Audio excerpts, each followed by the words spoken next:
welcome to another episode of the Performance Cafe. I'm so glad to have you here with me.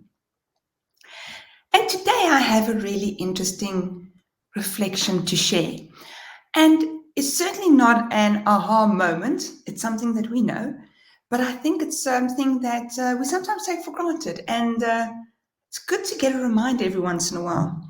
So a friend of mine sent me, and I'm going to read to you from my phone, this beautiful piece. It's called Ripples, and it says, when you create a difference in someone's life, you not only impact their life, you impact everyone influenced by them throughout their entire life.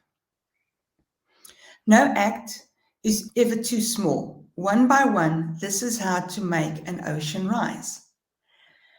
And I just thought that is so beautiful and so inspirational. But somehow it's a little damning as well, because it's a beautiful sentiment and I believe it to be 100% true.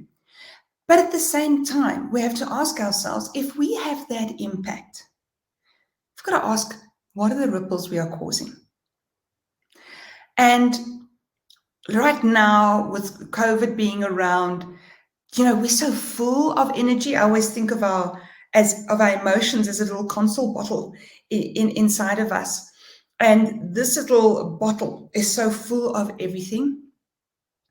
So what is that full little bottle allowing us to do with other people? Is it having compassion with other people? And this is something that's now coming. We see this coming to the fore more and more, where we have, again, around this whole concept of productive kindness, where people are saying, but hold on, we're almost back to normal because so many countries have been so well vaccinated. People can go back to work more frequently. We're going back to what we refer to as normalcy. But now what happens? Now must I keep on with the compassion? Must I, because, we do have a business to run.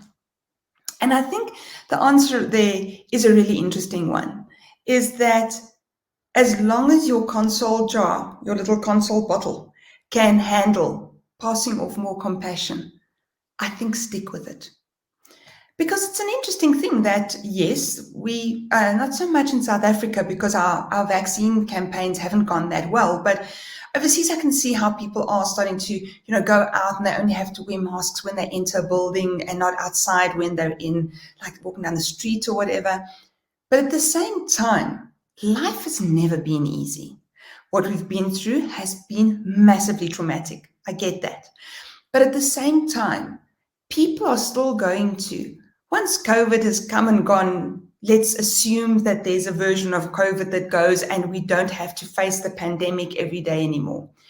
People will still be getting divorced. People will still lose loved ones. People will still face major health crises. They'll face all of those things for the people around them as well. And so I think let the ripples of compassion be set free, because people always need compassion.